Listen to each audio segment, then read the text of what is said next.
Hi everyone, ఈరోజు మనం half KG బెండకాయ తీసుకొని ఇలా కట్ చేసుకున్నాము. అలానే వంకాయలు 3 తీసుకొని ఈ విధంగా పొడుగా కట్ చేసుకుని మనం ఈరోజు బెండకాయ వంకాయ పప్పు చేసాం. ఇంకా మనం పెనం పెట్టేసుకొని 2 టేబుల్ స్పూన్స్ ఆయిల్ వేసుకుందాము. ఆయిల్ హీట్ అయినాక మనం ఏదైతే బెండకాయలు కట్ చేసుకున్నామో ఆ బెండకాయలన్నీ వేసుకుందామండి. మీడియం ఫ్లేమ్లో పెట్టుకొని ఒక 10 నిమిషాలు కలుపుతూ ఇలా బెండకాయలు అనేది వేగాలండి.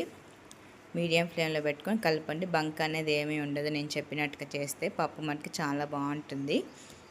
మూత లేకుండా ఇలానే వేయించుకోవాలి. ఒక 5 నుంచి 6 పచ్చిమిరపకాయల పొడిగా కట్ చేసుకొని వేసుకోవాలండి.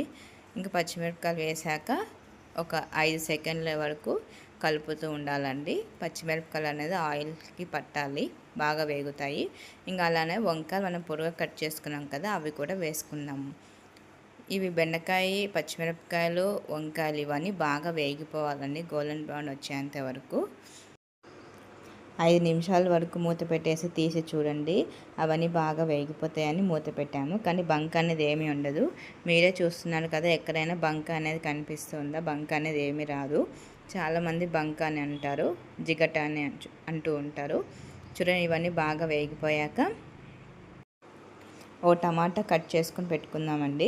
చూడండి, ఇవన్నీ బాగా వేగిపోయాక నేను ఒక టమాటా 4 భాగాలు కట్ చేసుకొని వేస్తున్నాను. బాగా మాగిన టమాటా. ఇంకా చిటికెన చింతపండు వేసుకొని ఒక 4 నుంచి 5 రెమ్మలు, 3 నుంచి 4 తెల్లగడ్డ వేసుకొని తగినంత వాటర్ వేసుకోవాలి. ఇంకా తగినంత పసుపు వేసుకుందామండి, ఒక 1/2 టేబుల్ స్పూన్. ఇవన్నీ వేసాం కదా, బాగా ఉడికించుకోవాలండి.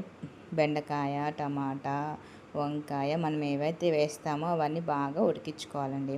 ఇలా కలుపుకున్న తర్వాత మూత పెట్టేసేయండి. ఒక 10 నుంచి 15 నిమిషాల వరకు మీడియం ఫ్లేమ్లో పెట్టేయండి. బాగా ఉడికిపోతాయి. చూడండి, బాగా ఉడుకుపడుతున్నాయి.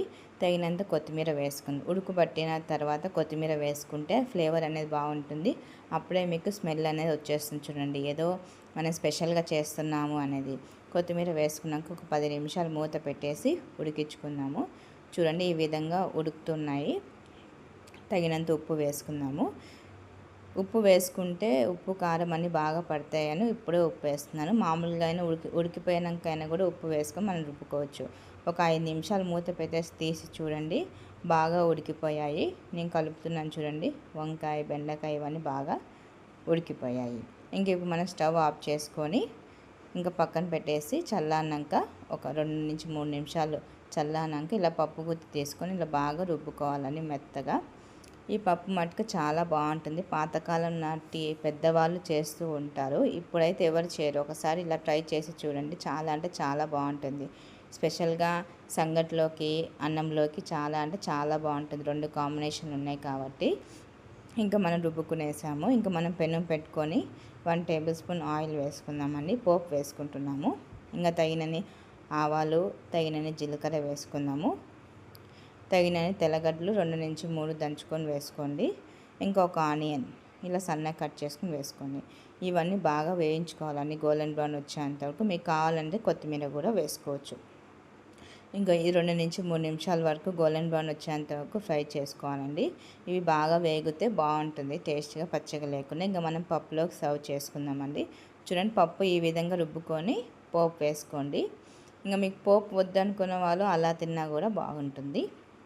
ఇంకా చూడండి, ఈ విధంగా ఉప్పు కారం సరిపోయేలేవో చూసుకోండి. ఉప్పు ఏమైనా తక్కువగా ఉంటే ఉప్పు వేసుకోండి. మా ఛానల్ లైక్ చేయండి, సబ్స్క్రైబ్ చేయండి, షేర్ చేయండి. ప్రతి ఒక్క వీడియోస్ నేను మంచి పెడుతూ ఉంటాను, టేస్టీగా ఉంటాయి.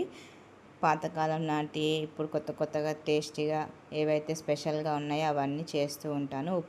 ఉప్పు కారం సరిపోయండి. టేస్ట్ మటుకు సూపర్. బెండకాయ వంకాయ కూర అంటే పప్పు రెడీ అండి.